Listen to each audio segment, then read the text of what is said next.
Okay, sorry, I don't know what happened there. Lost signal, I don't know, just turned off. Glitch in the system.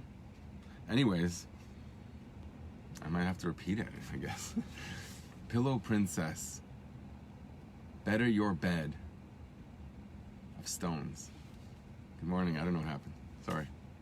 Better your bed of stones. It could be, better your bed could mean like some kind of, good morning, some kind of like imperative, to better your bed. You know, Yaakov Avinu, it said of Yaakov Avinu, that is mitasei shlema. He had a whole bed, which means that all of his relationships were with integrity. And we learn actually the law, well, a lot of the laws, but the Zayar Darshans, it learns out things from Yaakov lying down when after 14 years of studying Torah, he lay down once, because prior to that, he just dozed off like that. Good morning. So Yaakov Avinu lay down on the place which was going to become the Har HaBayis, the Temple Mount, where he lay down. Har HaMoriah, right? So his lying down there indicates to us that from there we have to derive, the Zayar teaches, the laws about intimacy. The Zayar is very interested in that. It's telling you about how you interpret your relationship with God, as opposed to like when you're learning Torah, which is what Yaakov did prior to that moment when he lay down finally. 14 years of learning, that's more the idea of God sort of telling you his will. And then it's like your perspective is, take me from where I am, things that resonate with me, things that speak to me, and that let me bring you into that world.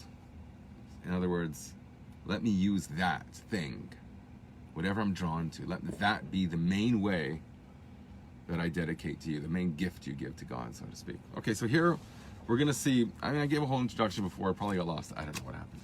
So, but I'm going to just jump ahead anyways. It was too far back in the context of the desire that I wanted to get to. So I'm going to jump back a bit and show these interesting laws. They're a bit more mature subjects, but okay, try and be mature. And it says, talking about Yaakov, and he prayed in the place and tarried there, teaching that Yaakov sought permission first. From this we learn that a man who desires his wife's society must first entreat and coax her. And if he cannot persuade her, he must not stay with her, for their companionship must be loving and unconstrained. Beautiful translation, actually. It says further of Yaakov that he tarried there because the sun had set, which shows that relations are forbidden during the day. He waited till it was dark before he lay down. Further, it says that he took of the stones of the place. And this is the part that I wanted to get to. What does the Zayar teach us about the fact that he slept on a bed of stones? He took of the stones of the place and put it under his head.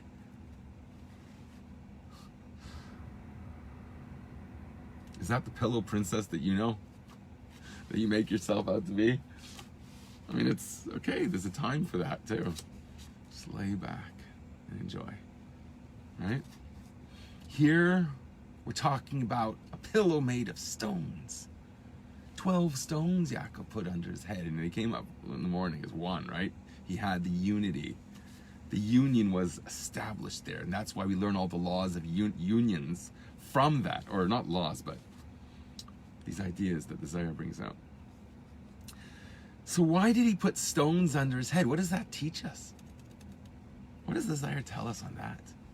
From this we learn that even a king who has a bed of gold with precious covers, if his wife prepares for him a bed of stones, the king must leave his own bed and sleep on the one she prepared, as it is written, and he lay down in that place. Whatever place you make for me, that makes me feel like a pillow princess, okay, or pillow prince, if you're a man, which I am. So you feel like a king. The king would leave his gold bed with the silk covers in order to be in her bed of stones. We spoke about a fence of roses. Here's another beautiful image of a bed of stones. That's from the Zayar, though. The other one's from Medrash, which is a similar type of thought.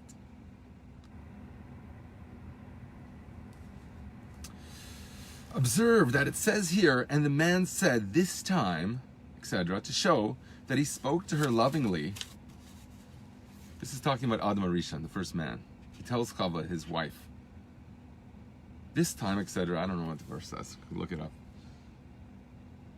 Now I'm going to call you Chava because you are the mother of all living beings. So that's what it's referring to here this time.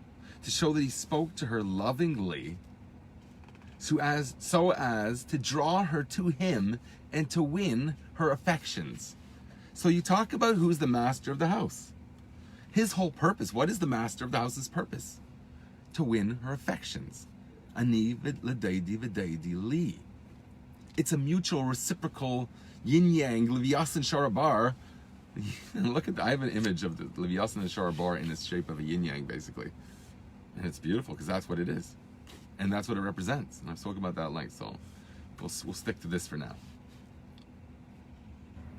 So Adam spoke lovingly to his wife so as to draw her to him and to win her affections. See how tender and coaxing is his language. The Zayar requests of its reader, bone of my bone and flesh of my flesh, he tells her, to prove to her that they were one and inseparable. To reassure her that the union was productive, right? She's the Aim Kol Chai, the mother of all living creatures. Humanity, rather. It says the word Chai there. So first, he assures her that it's a productive relationship they're having.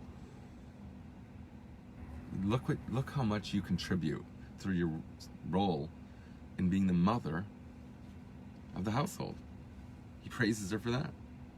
And then he speaks to her in language that's coaxing. He focuses here on his language.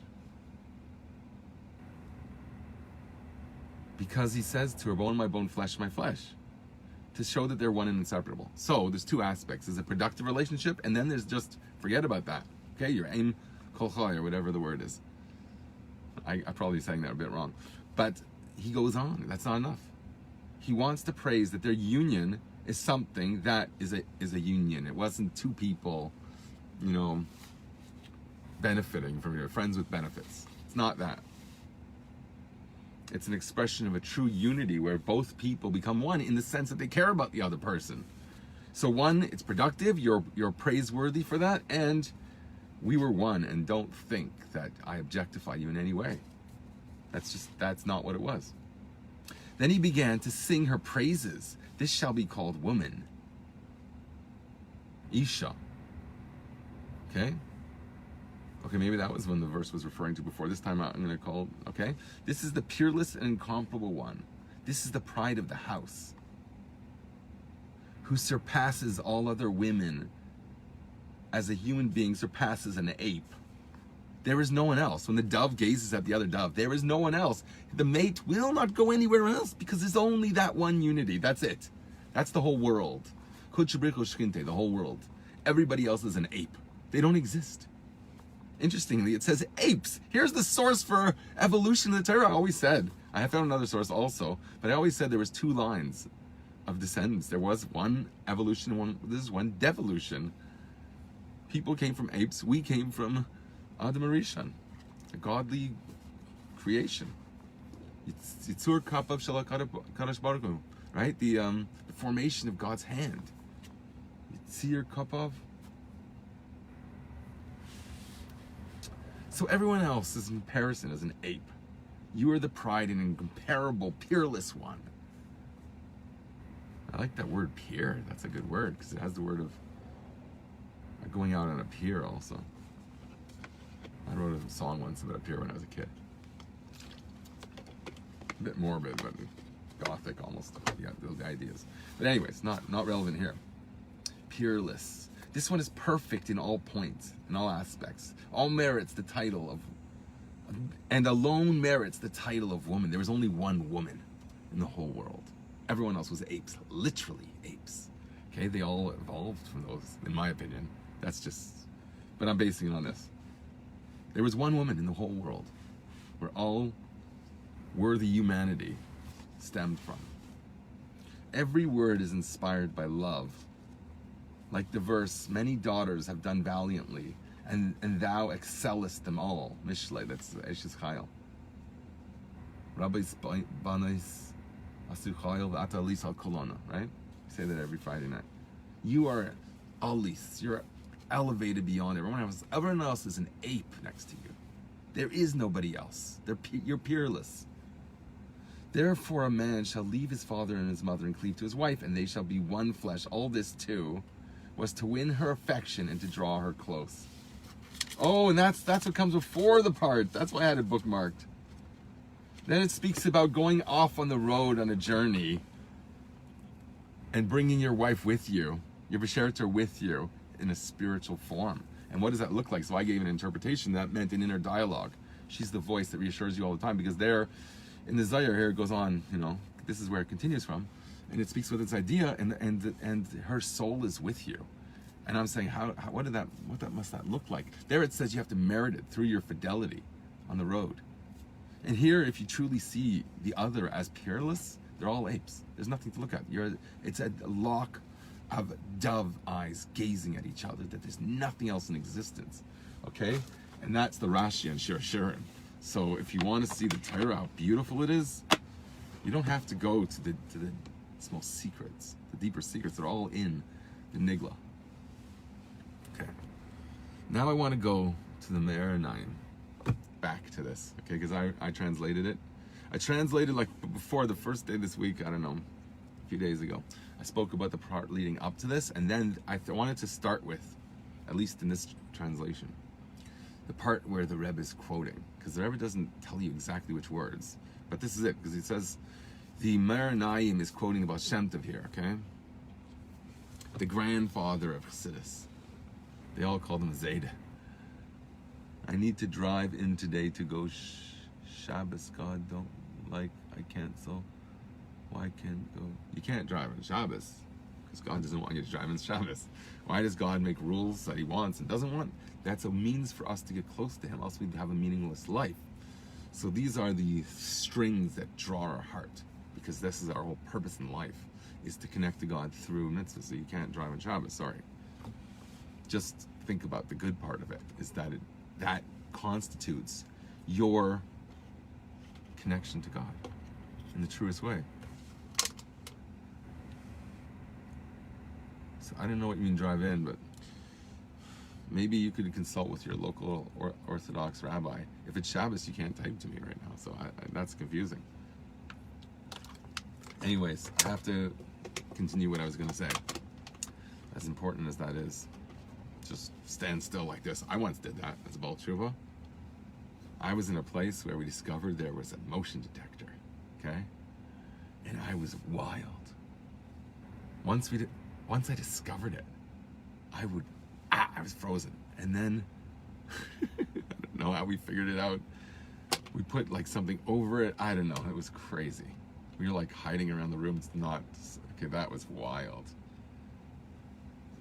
You ever play when you're a kid, you can't touch the floor? This is like that type of weird game that you're playing. Try not to move when the thing's blinking. I guess it would blink every once in a while. And if you didn't move, I don't know. It was wild, that's all I can tell you. Anyways, the Baal Shem Tov Nishmas begins in Reimin, taught that every Jew must correct and prepare the part of the stature of Mashiach that is connected to his soul. Okay, the term, that the source for the Rebbe's idea here of a Nitzutz Mashiach seems to come, maybe in other places too, but in terms of the Rebbe's reference there, okay? Tafshin and Alf, Sefer Sichos, footnote 74, I don't know what page, 258 or something like that. Right after Kayach Nisim, which is all about our Aveda, our serving God, our initiative, our discovery of what to do even. And it speaks about it in the Elul Sichos also, which I looked up this morning, so that's maybe another time. So each person must attain the wholeness of embodying Mashiach as it applies to the heavenly wellspring of of his or her soul. Okay, at the spiritual height, the level of Yechidah is the spark of Mashiach. Therein is one's connection to the general Yechidah, the all-encompassing stature and wholeness of Mashiach himself. Okay, that was my own explanation of that. Okay, taking on some ideas the Rebbe spoke about. Mashiach being the Yechidah, Klalis, the general, highest aspect of the soul. In other words, the all-encompassing essence of the Jewish people's soul. But everyone has an individual spark of that, which the source that the Rebbe is quoting is Me'or talks about a chelik of Mashiach hashayach linishmasei, the part of Mashiach that is relevant, pertains to his soul. Or chelik, it actually says chelik nishmasei, it repeats the word chelik there, the part of his soul. Okay, I don't know what that means. This teaching resonates with the name Adam being an acronym for Adam David Mashiach. 3 Hebrew letters, Aleph, Dalet, and Mem, are Adam David Mashiach, right? The stature of Adam Harishon extended from one end of the world to the other. All Jewish souls were contained within Kaimas Adam Harishon, the first man's stature. After the sin, however, Nismatak Himaso, his stature waned. In the same sense, the stature of Mashiach will be complete, comprised of all the Jewish souls, incorporating all 600,000 souls, as it was prior to the sin of Adam Harishon. Thus, every single Jew must prepare the part of Mashiach that pertains to his soul. He must correct and establish his entire stature. You're going to have a complete Mashiach within you, which the Rebbe calls a Nitzitz Mashiach. This is not the Rebbe's sichel, this is the source of the Rebbe's quoted, my translated version of it, from Me'or Naim, okay? It's on Safari, I could post it, I might have once. So this is the directive that you must correct and establish the entire stature of the chelik of Mashiach, hashayach chelik nishmasei, part of your soul, it's relevant to, engendering the constant general unity of the reign of Mashiach in the world. Okay? So you have right now the ability to tap into the power of Eliyahu, which we're going to mention in a second, which is this yearning to have the unity of thought and speech, which means when you speak, when you pray, you mean it. That's Eliyahu Navi. That's Gilu Eliyahu. But what does that lead to? Eliyahu is the forebearer, the harbinger, the herald of redemption, proclaiming Besuras HaGeula. The Besuras HaGeula we described as a yearning. So what are you yearning for? You're yearning for Mashiach, which is the Yichud, Machshava, and Dibur.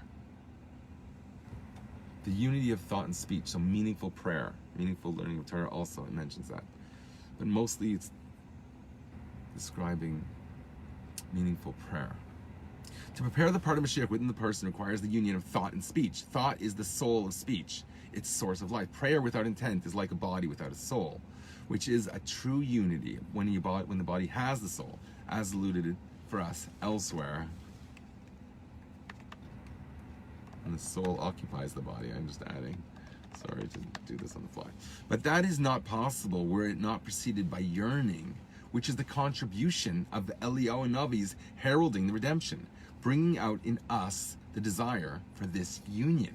You have to genuinely desire to want to daven with meaning.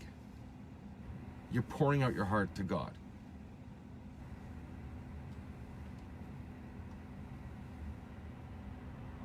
Your keteras. Incense is like the highest connection, the katar, the knots. You're one knot, you have dvekus with God. That is what you have to yearn for to bring about the correction and preparation of the chelik of Mashiach within you.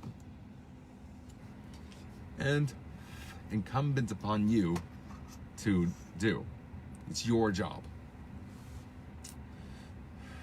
And this is the hint that the Rebbe is giving. This is the key to Mashiach. This is the hint that the Rebbe said right after he said it's your responsibility. It's your job.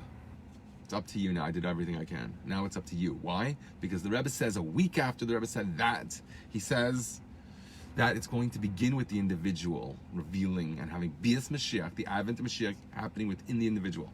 Here we're describing how that means in terms of mindset, in terms of experience. What are you going to experience and what should you do? First thing it says here, take the power of Eliyahu Navi it's available to people like Nadav and Avihu. No, vice versa. We'll see. The word Mashiach conveys this very notion, for it means speech. The union of thought with speech is in the sense that thought, Mashiach is a dibur. Thought is the muse of speech. Someone please type that out for me so I remember to make a headline of that. Thought is the muse of speech. Mashiach is a dibur in Hebrew. It makes your mouth converse, speak, articulate words. Drawing forth the articulation of letters, it says here. Oisies. The reason why it says letters is because that's rooted in the soul more. The soul is filled with letters, it says. Anytime there is the unity of thought with speech, it is a correction of the aspect of Mashiach, albeit intermittent. Okay, we've spoken about that at length in other places. The Deidim is this intermittent unity of Yichud Zun, the lower level of unity, which it actually references here. Whereas with the correction accomplished through the advent of Mashiach speedily in our days, it will be constant. It will be like Avah. The Yichud Zun will be like Yichud Avah, which is constant. There's a level of unity, of Dveikus, that's constant. Okay? And that's going to happen when Mashiach comes. That's Mashiach ben David. The part prior to that is this yearning. Good morning. The yearning to get there, which we're saying is Eliyahu Navi. But why Eliyahu Navi? Why was he special? To that end, prior to the ultimate completion and wholeness, there will be Besuras Eliyahu Zachraynu L'Teva, to arouse the desire of the Jewish people prior to the advent of Mashiach. The reason why Eliyahu is the one who awakens this yearning is, as is known, that Pinchas, who is Eliyahu, merited the souls of Nadav and Avihu. So it's really Pinchas who merited it. Pinchas merited this soul in virtue of his heroic act of caring about the integrity of the relationship of the Jewish people with God. Okay, so but that was a physical manifestation of expression in the negative, okay, but there's a spiritual manifestation of that. That's the source of that energy that allowed him to acquire the soul of Eliyahu Navi, an angel, the angel Matat, okay, it's all united, it's all one here. At that moment when he did that heroic act, and the Rebbe teaches that that's our lesson, that everybody knows when they act heroically for the sake of God, they get the power of Eliyahu Navi. But here is in the context of bringing Mashiach. So why Eliyahu? Because Eliyahu is Pinchas. Pinchas is Eliyahu. And Pinchas merited to have the souls of Nadav and Avihu, the children of Aaron. The reason for the death of these two sons is on account of their impassioned desire in great flames in their service of the Creator, blessed be He, to the point that as a result of their dveikus to the radiant and pure light, we'll have to add the word divine, and due to their powerful desire, their souls separated from their bodies. Pinchas, who is Eliyahu, merited these souls. Thus, the union desire, the forerunner of the complete unity, through Eliyahu, is constant.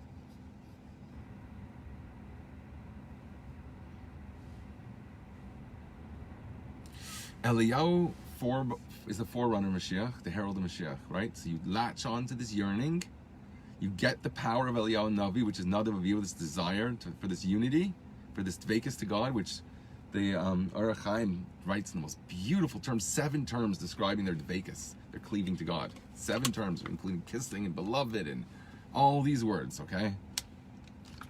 That is the power that we have. We have to have that kind of tangible desire for Mashiach.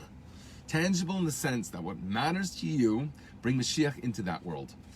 Don't lie about who you are, okay? The balabayas of the house, the Rebbe says, is self-knowledge.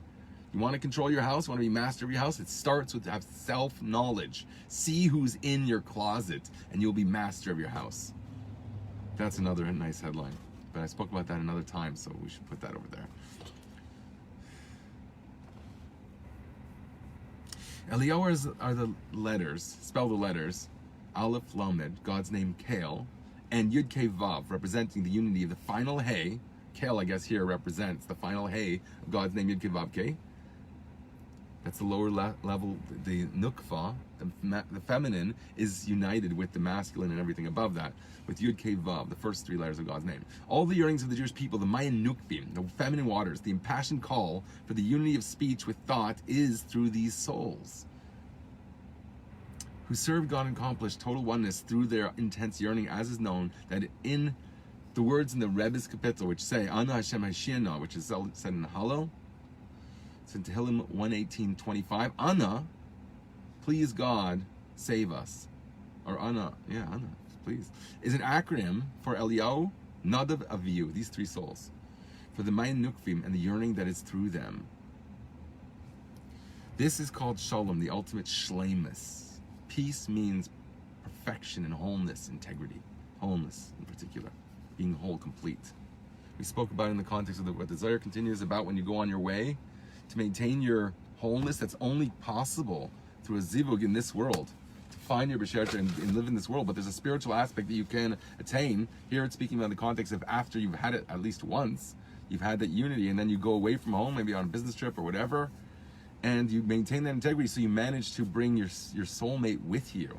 And presumably that exists or is able to, you can tap into that before you're married even, I would imagine. I believe very strongly in that idea. So this is an energy that you could always tap into. And it's in the virtue of integrity to not push away that soul of your B'sherta.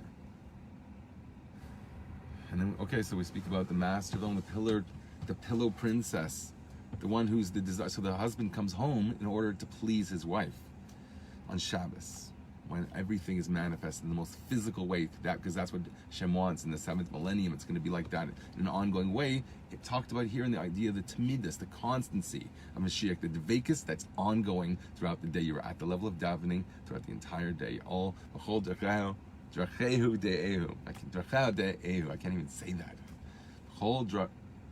Drachecha de'ehu. There. If I slow down a bit, I can actually get the words out. So, I think that sums it up.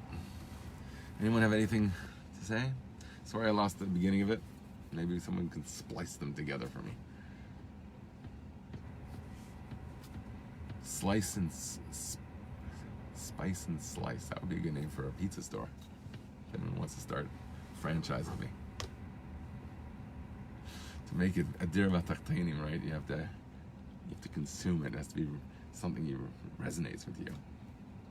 That's what Eliyahu is, okay? What resonates with you, what you could translate into your relationship with Hashem, because it actually speaks to you. This is who you are. Okay, that's a genuine connection. So anyway, so we should realize that in Shabbos, that it comes back from the king towards, even if it's a bed of stones, that's where I want to be. Because it's your bed of stones. That's the king's, and that's how Adam Rishon showed his love to his wife. I just cherish you in all ways. So he recognizes that she's the mother, or maybe it's talking about Isha. I gotta look up that verse, okay? Did he call her Chava at that point? Or Isha? I think it was Chava. But so there might be two verses it's quoting there. Okay. Have a great Shabbos, everyone. Thank you for tuning in this week, okay? And thank you for helping me with my editorial. You listened through that whole thing. It was a nice favor to me, because that helps me. I see all the areas I gotta touch up, Now I gotta think of how to package it, I have to have some very urgent, pressing question that this is gonna resolve. That makes it a bit fun. Okay, everyone, have a great, fun Shabbos. And it's realize Mashiach in your Shabbos, because that is the ultimate.